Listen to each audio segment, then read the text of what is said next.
Good morning children.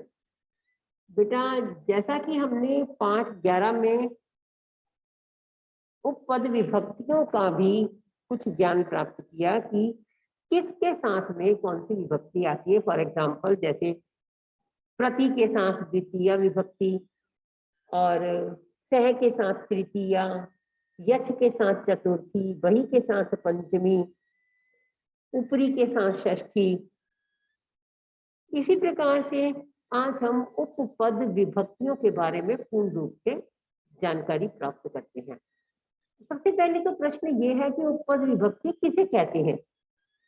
देखिए, आपने कारक पढ़े हुए हैं। प्रयोग और चिन्हों के अनुसार विभक्तियां लगती हैं।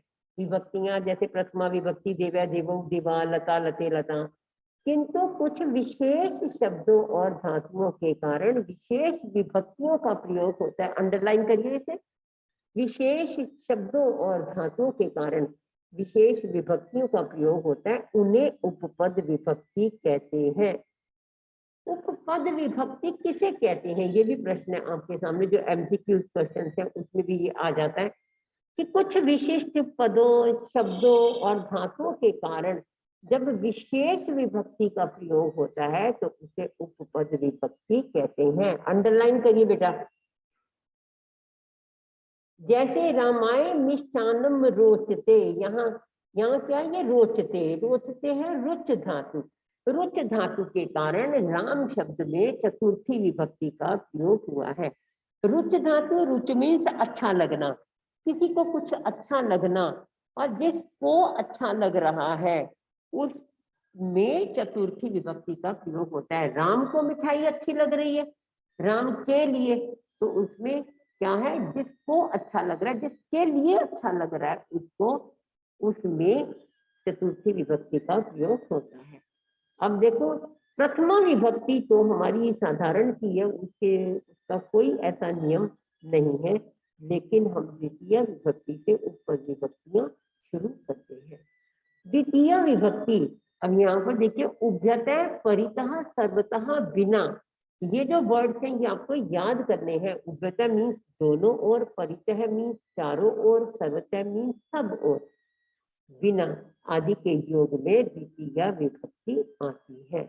जैसे उभयतः दोनों ओर, अब यहाँ इसका सेंटेंस देखिए बनेगा, राजमार्गम उभयतः वृक्षा सन्ति, राजमार्ग के दोनों ओर वृक्ष है। आपको ये एग्जाम में इसी प्रकार से आएगा, जैसे डैश उभयतः वृक्षा सन्ति और ब्रैकेट में राजमार्ग शब्द दे दिया जाएगा, तो आपको इस उभयतः को देखकर इस राजमार्ग में विभक्ति का प्रयोग करना है। उभयतः के साथ ये आपको नियम पता होना चाहिए कि उभयतः के साथ द्वितीय विभक्ति का प्रयोग होता है। परितः, परितः मीन्स चारों ओर, विद्यालयम परितः छात्राः सन्ति, विद्यालय के चारों ओर छात्र हैं। डैश परितः छात्राः सन्ति और विद्यालय ब्रैकेट में दे दिया जाएगा, तो आप परितः शब्द को देखकर विद्यालय में विभक्ति लगाएंगे, द्वितीय विभक्ति आएगी, तो विद्यालयम, विद्यालयम परितः छात्राः सन्ति। ओके, नेक्स्ट, अध्यापकम सर्वतः छात्राः सन्ति। सर्वतः मीन्स चारों ओर, सब ओर, अध्यापक के चारों ओर छात्र हैं। डैश सर्वतः छात्राः सन्ति और अध्यापक आपको ब्रैकेट में दे दिया, तो अध्यापकम सर्वतः, अध्यापक के सब ओर छात्र हैं। अध्यापकम, सर्वतः को देखकर आप द्वितीय विभक्ति का प्रयोग करेंगे। बिना, बिना, बिना, पुत्रम बिना पितापि न गच्छति, आपको ब्रैकेट में दिया जाएगा पुत्र, डैश बिना पितापि न गच्छति। आपको ये पता होना चाहिए कि बिना के साथ द्वितीय विभक्ति है, पुत्र के बिना पिता भी नहीं जाते हैं। पुत्रम बिना पिता अभी न गच्छति। ओके, नेक्स्ट देखिए,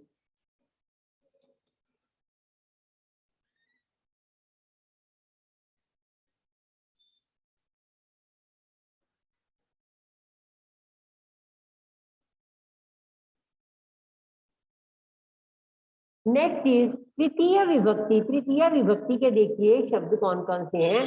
सह, अलम और अंग विकार होने पर तृतीया विभक्ति का प्रयोग होता है। सह मीन्स साथ और अलम मीन्स बस करो या मत करो। और अंग विकार का मतलब है कि शरीर के किसी भी अंग में प्रॉब्लम होना, जैसे कोई अंधा है, कोई काना है, या कोई अपंग है, तो लंगड़ा है, तो उसमें क्या आएगी, तृतीया विभक्ति का प्रयोग होगा। जैसे देखिए, जनकेन सह पुत्र अपि गच्छति, यहाँ पर सह को देखकर आपको ब्रैकेट में जनक शब्द दिया जाएगा, तो आप जनक शब्द में तृतीया विभक्ति का प्रयोग करेंगे। जिसके साथ जाता है उसमें तृतीया विभक्ति प्रयोग होगी। जनकेन सह पुत्र अपि गच्छति, पिता के साथ पुत्र भी जाता है। नेक्स्ट देखिए, अलम विवादेन, अलम के साथ हमेशा तृतीया विभक्ति आएगी। अलम का मतलब बस करो या मत करो, जिसमें रोका जाए, रोकना हो, अलम का प्रयोग हो, उसमें तृतीया विभक्ति आती है। झगड़ा मत करो, अलम विवादेन, अलम के साथ में अलम क्रोधेन, क्रोध मत करो। ठीक है, इस प्रकार से आप अलम के साथ तृतीया विभक्ति का प्रयोग करेंगे। कुकुरः पादेन खंजा अस्ति, जिस अंग में विकार हो, जिस अंग में प्रॉब्लम हो, उसमें तृतीया विभक्ति का प्रयोग होता है। जैसे कुत्ता एक पैर से लंगड़ा है, यहाँ पर देखिए, यहाँ जन है डैश काण है अस्ति, नेत्रेण काण है अस्ति, नेत्र शब्द दे दिया जाए। जन है डैश अंध है अस्ति और नेत्र दे दिया जाए, तो अंधा होगा तो दोनों आंखों से होगा, तो उसमें द्विवचन आएगा। और अगर काना होगा तो एक आंख से होगा, उसमें एक वचन आएगा। ठीक है, तो यहाँ देखिए बेटा, कुक्रह पादेन खंजा अस्ति, यहाँ जन है पादेन खंजा अस्ति, एक आदमी भी तो पैर से लंगड़ा हो सकता है। तो आपको ये ध्यान रखना है कि किस शब्द के साथ कौन सी विभक्ति का प्रयोग होगा। नेक्स्ट, चतुर्थी विभक्ति। चतुर्थी विभक्ति दा, देना, जिसके रूप चलते यच्छति यच्छतः। रुच, अच्छा लगना, जैसे स्टार्टिंग में ही हमने पढ़ा। क्रुद्ध, क्रोध करना। नमः, नमस्कार के योग में चतुर्थी विभक्ति का प्रयोग होता है। जैसे फॉर एग्जाम्पल, स मह्यम पुष्पाणि यच्छति, वह मेरे लिए या मुझे फूल देता है, जिसे दिया जाता है, उसमें चतुर्थी विभक्ति आती। अब मह्यम की जगह हम यहाँ ब्रैकेट में अस्मद शब्द आपको देंगे, क्योंकि अस्मद के रूप चलते हैं, तो उसकी चतुर्थी विभक्ति में मह्यम शब्द आता है। अस्मद, अहम, आवाम, वयम, ये वाले रूप। ठीक है, नेक्स्ट देखिए बेटा, कृष्णाय फलानी रोचन्ते। अब देखिए, रुच के योग में, रुच मतलब अच्छा लगना, जिसे अच्छा लगता है उसमें चतुर्थी विभक्ति का प्रयोग होता है। अच्छा किसको लगता है, यहाँ कृष्णाय फलानी रोचन्ते, कृष्ण को फल अच्छे लगते हैं, तो कृष्णाय, कृष्ण में चतुर्थी विभक्ति का प्रयोग होगा। पिता पुत्राय क्रुध्यति, अब यहाँ जिसके लिए गुस्सा किया जाता है, जिस पर क्रोध किया जाता है, उसमें चतुर्थी विभक्ति आती है। यहाँ पिता पुत्र के लिए गुस्सा कर रहे हैं, तो पुत्र में चतुर्थी विभक्ति का प्रयोग होगा, पुत्राय क्रुध्यति। डैश नमः, अब गुरु शब्द दे दिया, तो जिसके लिए नमस्कार है उसमें चतुर्थी विभक्ति का प्रयोग होगा। गुरु के लिए नमस्कार, गुरु को नमस्कार, नमः के योग में जिसे नमस्कार कर रहे हैं उसमें चतुर्थी विभक्ति का प्रयोग होगा। पंचमी विभक्ति वही, वेरी इंपॉर्टेंट है। वही का मतलब बाहर, भी मीन्स डरना, और निर्गमन निकलना, उत्पन्न होना। जैसे गंगा हिमालय से निकलती है, उत्पन्न होती है, कि योग में पंचमी विभक्ति का प्रयोग होता है। बाल है गृहात वही गच्छति, वही आया तो जिससे बाहर जा रहा है, वहां पर पंचमी विभक्ति का प्रयोग होगा। बालक घर से बाहर जा रहा है, जहां से जाता है वहां पंचमी विभक्ति का प्रयोग होगा। मूष के विडालात विभेति, विभेति भी धातु के रूप चलते हैं, विभेति। इसी प्रकार जैसे चूहा बिलाव से, बिल्ली से डरता है, जिससे डरता है उसमें पंचमी विभक्ति का प्रयोग होगा। गंगा हिमालयात निर्गच्छति, गंगा हिमालय से निकलती है, जहां से निकलती है, जहां से निर्गमन होता है, निकलना होता है, वहां उससे पंचमी विभक्ति का प्रयोग होता है। श्यामे श्यामात पटुतर अस्ति, राम श्याम से अधिक चतुर है, जिससे अधिक चतुर है, जहां पर कंपेयरिंग की जाती है, किसी से तुलना की जाती है, वहां पंचमी विभक्ति का प्रयोग होता है।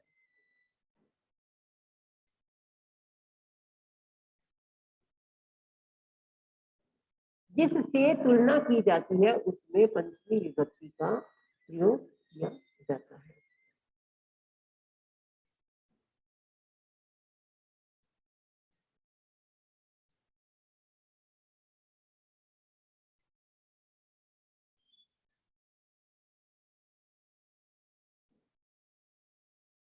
जैसे यहाँ पर श्यामात पटुतर है अस्ति, श्याम से चतुर है।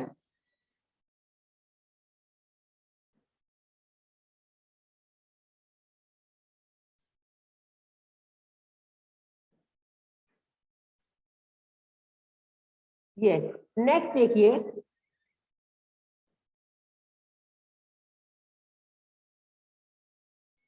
षष्ठी विभक्ति। अनेक में से एक को उत्तम बताने के लिए, अनेक में से एक को उत्तम बताने के लिए, बेस्ट बताने के लिए षष्ठी विभक्ति का प्रयोग होता है। जैसे यहाँ पर देखिए, छात्रा नाम सुनील है पटुतम, छात्रों में सुनील श्रेष्ठ है। अब बहुत सारे छात्रों में सुनील श्रेष्ठ है, तो छात्रों के समूह में, ग्रुप में बहुत अच्छा है, बेस्ट है, तो छात्रों को षष्ठी, छात्रों की षष्ठी विभक्ति बहुवचन है। कवि नाम, कविषु व कवि नाम कालिदास है श्रेष्ठ है अस्ति, कालिदास श्रेष्ठ है, तो यहाँ पर कालिदास कवियों में से श्रेष्ठ है, तो कविषु में कवि नाम कालिदास है, श्रेष्ठ है अस्ति। सप्तमी विभक्ति देखिए, सप्तमी विभक्ति में पर जिसका चिन्ह है, स्नेह करना, किसी से स्नेह करना, उसमें भी तथा निर्धारण में विकल्प में सप्तमी विभक्ति का प्रयोग होता है। जैसे माता पुत्र स्नेहति, माता पुत्र में स्नेह करती है। और यहाँ पर कविषु, कवि नाम कालिदास श्रेष्ठ है, यहाँ पर भी सप्तमी विभक्ति का प्रयोग हो सकता है कि बहुत सारे में से किसी को श्रेष्ठ बताना, उसमें षष्ठी भी और सप्तमी दोनों विभक्तियों का प्रयोग हो जाता है। निपुण, कुशल, प्रवीण, दक्ष, चतुर और विश्वस योग्य सप्तमी विभक्ति। जब देखिए निपुण, निपुण मीन्स कुशल, होशियार, और कुशल मीन्स भी कुशल, योग्य, और प्रवीण, प्रवीण मीन्स चतुर, दक्ष, दक्ष मीन्स भी चतुर, चतुर मीन्स होशियार, विश्वास, किसी में विश्वास करना, इसके योग में सप्तमी विभक्ति का प्रयोग होता है। जैसे मम अध्यापक है अध्यापने कुशलः, मेरे अध्यापक अध्यापन में, पढ़ाने में कुशल है, पटु है, चतुर है, दक्ष है, होशियार है, प्रवीण है, ये सारे वर्ड्स इसमें आ सकते हैं। अर्जुन है धनुर्विद्यायाम प्रवीण है अस्ति, अर्जुन धनुष विद्या में बहुत ही प्रवीण है, होशियार है, तो यहाँ भी सप्तमी विभक्ति का प्रयोग हो रहा है। धनुर्विद्यायाम, दीपकः चित्रकला याम पटु अस्ति, दीपक चित्रकला में, आर्ट्स में, ड्राइंग में पटु है, चतुर है, होशियार है, तो यहाँ जहाँ किसी भी चीज में होशियार होना, लायक होना, इंटेलिजेंट होना, कुशल होना, उसमें सप्तमी विभक्ति का प्रयोग होता है। अब हम छात्रों के द्वारा उपपद विभक्ति के सभी नियमों को ध्यान पूर्वक पढ़ा जाए और निम्नलिखित वाक्यों का अभ्यास किया जाए। सबसे पहले हम अब दोबारा से इन नियमों को पढ़ते हैं और फिर आगे बढ़ेंगे। यस, वन बाय वन आप लोग रीड करोगे। यस, हर्षित त्यागी, पहले स्टार्टिंग से आप रीड करना शुरू करेंगे। हर्षित त्यागी। Yes ma'am. कारक, प्रयोग और चिन्हों के अनुसार विभक्तियां लगती हैं, किंतु कुछ विशिष्ट शब्द तथा धातुओं के कारण विशेष विभक्तियों का प्रयोग होता है। उन्हें उपपद विभक्ति कहते हैं। जैसे रामे मिष्टान रचोते। यहाँ रच धातु के कारण राम शब्द में चतुर्थी विभक्ति का प्रयोग हुआ है। द्वितीय विभक्ति अभ्यता परितः सर्वतः विनः आदि के योग द्वितीय विभक्ति आती है। उभयता दोनों ओर। राजमार्गम उभयता वृक्षा संति। परितः चारों ओर। विद्यालय परितः छात्रा संति। सर्वत्र चारों ओर। अध्यापक सर्वतः छात्रा संति। विना बिना। पुत्र विना पिता अपि न गच्छति। तृतीय विभक्ति स अलम च अंग विकारा होने पर तृतीय विभक्ति का प्रयोग होता है। जनकेन सह पुत्र अपि गच्छति, जिसके साथ जाता है उसमें तृतीया प्रयुक्त होगी। कुकर पादेन यस वेरी गुड बेटा। अंशिका अग्रवाल, अब आप मुझे इसको अच्छे तरीके से जरा समझा सकती हो, जैसे मैंने आपको समझाया ऐसे ही आप समझा सकती हो अंशिका? Yes ma'am. हाँ, जनकेन सह पुत्र गच्छति, जिसके साथ जाता है उसमें तृतीय प्रयुक्त होता है। मैम इसमें लिखा है कि जिसके साथ पुत्र मतलब जिसके साथ जाता है उसमें तृतीय विभक्ति प्रयुक्त होती है। जनकेन सह पुत्र अपि गच्छति, तो मैम जनकेन में तृतीय विभक्ति उपयुक्त होगी। अलम विवादेन, जिसे रोकना हो और अलम का प्रयोग हो उससे तृतीय उसमें तृतीय आती है। जिसे रोकना उसमें अलम यूज होता है और इसमें भी तृतीय विभक्ति प्रयुक्त होती है। कुकुर पादेन खज अस्ति, जिस अंग में विकार हो उस शब्द में तृतीय विभक्ति का प्रयोग होता है। अब इसमें जैसे पादेन इसमें अंग का विकार है तो मैम इसमें भी तृतीय विभक्ति प्रयोग होगी। विकार मीन्स क्या होता है? विकार का अर्थ क्या होता है? विकार मीन्स जिस अंग में प्रॉब्लम है, जिस अंग में कोई भी, अब देखो वो लंगड़ा है तो उसके पैर में प्रॉब्लम है, तो उसमें पादेन पैर में क्या है? तृतीय विभक्ति का प्रयोग है। Very good. Next Neha Jain. Neha Jain आप समझा सकती हो मुझे?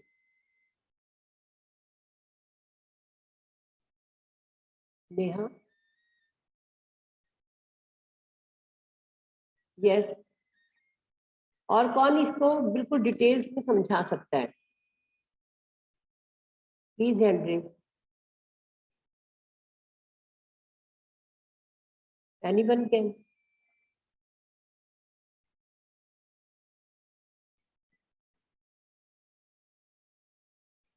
बेटा हैंड रेज करो। Who can do?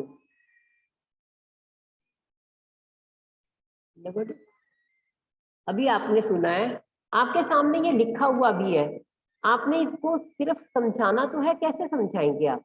चतुर्थी विभक्ति कौन समझाएगा?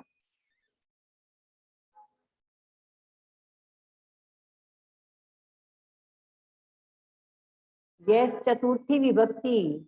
हर्षित त्यागी।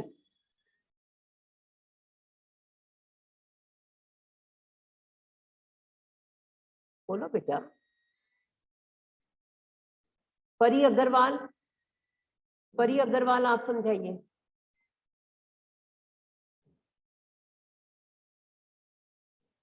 परी?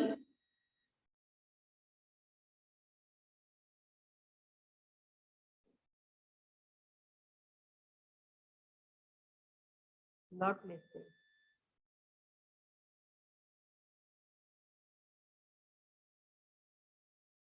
यस, चतुर्थी विभक्ति दा मीन्स देना, किसी के लिए कुछ देना। रुच मीन्स अच्छा लगना, किसी को कुछ अच्छा लगना। क्रोधित होना, जिसके लिए क्रोध करना। नमः नमस्कार करना, जिसके लिए नमस्कार करना, उसमें चतुर्थी विभक्ति का प्रयोग होता है।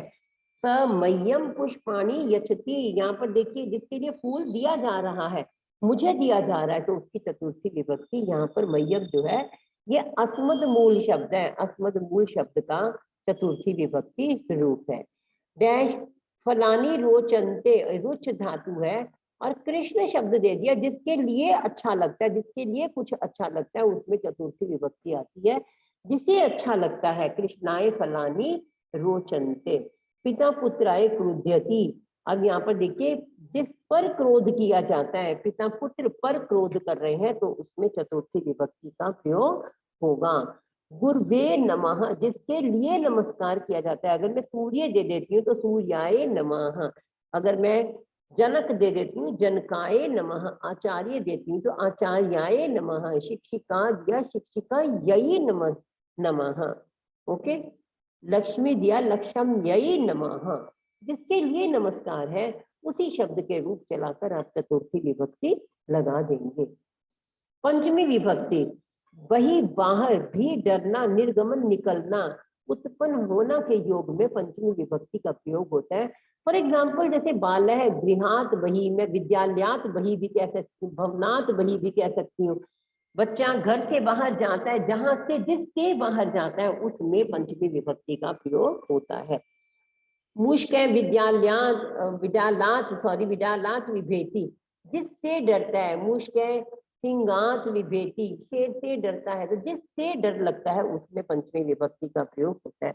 गंगा हिमालयात निस्सरति निर्गच्छति, जहां से निकलती है, निकलकर अलग हो जाती है, वहां पर पंचमी विभक्ति का प्रयोग होता है। राम श्यामात पटुतर अस्ति, राम श्याम से अधिक चतुर है, जिससे अधिक चतुर है, जहाँ कंपैरिजन किया जाता है, जिससे कंपैरिजन किया जाता है, तुलना की जाती है, वहां पर उसमें पंचमी विभक्ति का प्रयोग होता है। नेक्स्ट देखिए, षष्ठी विभक्ति, अनेक में एक को श्रेष्ठ बताया जाए तो वहां षष्ठी विभक्ति का प्रयोग होता है। जैसे छात्रा नाम सुनील है पटुतम, छात्रों में सुनील श्रेष्ठ है। छात्रों के समूह में जैसे कोई भी बच्चा श्रेष्ठ है, अच्छा है, दी बेस्ट है, वहां षष्ठी विभक्ति का प्रयोग। कवियों में कालिदास, अब बहुत सारे कवियों में, अनेकों कवियों में कालिदास श्रेष्ठ है ग्रुप में, तो वहां षष्ठी विभक्ति का प्रयोग कवियों में, ठीक है, कविशु। सप्तमी विभक्ति, सप्तमी विभक्ति स्नेह करना और निर्धारण में विकल्प से सप्तमी विभक्ति का प्रयोग होता है। जैसे माता पुत्रे स्नेहयति, माँ पुत्र में स्नेह करती है। कविशु, कवि नाम कालिदास श्रेष्ठ है, जहाँ पर श्रेष्ठ में षष्ठी भी आ जाएगी और सप्तमी दोनों आ जाएंगी, ध्यान रखिए ये गलत नहीं है। निपुण, कुशल, प्रवीण, दक्ष, चतुर, विश्वस, किसी में विश्वास करना, जिसमें विश्वास किया जाता है। माता पुत्रे विश्वसती, माता पुत्र में विश्वास करती है, वहां जिसमें विश्वास किया जाता है वहां सप्तमी विभक्ति का। मम अध्यापक, अध्यापक ने कुशल, मेरे अध्यापक अध्यापन में, पढ़ाने में कुशल है, ठीक है। अहम चित्रकला याम कुशल है अस्मि, मैं चित्रकला में कुशल हूँ। अहम गणित विषय अहम गणित विषय चतुर अस्मि, मैं गणित विषय में चतुर हूँ। विषय, विषय शब्द के देव की तरह रूप चलेंगे। अब धनुष विद्या, इसके रूप लता की तरह चलेंगे, इसलिए धनुर्विद्या याम। चित्रकला आ की मात्रा है, इसके रूप लता की तरह चलेंगे, तो चित्रकला याम। आपको रूप चलाकर देखने हैं बेटा, और उसके अकॉर्डिंग ही आप लिखेंगे। आपको एग्जाम में भी ऐसे ही आएगा। फॉर एग्जाम्पल जैसे अर्जुन है डैश प्रवीण है आसीत और धनु विद्या ब्रैकेट में दे दिया, तो आप इससे रूप बनाएंगे। आप प्रवीण शब्द को देखकर, प्रवीण मीन्स चतुर है, कुशल है, तो इसको देखकर आप इसमें सप्तमी विभक्ति लगाएंगे कि अर्जुन धनुष विद्या में प्रवीण चतुर थे, धनु विद्या याम। ओके, इस प्रकार से आपको ये उपपद विभक्तियों के बारे में कुछ ज्ञान प्राप्त हुआ। आप इसको घर में दोबारा से पढ़ेंगे तो आपको अच्छी तरीके से सभी विभक्तियों के नियम आ जाएंगे और आप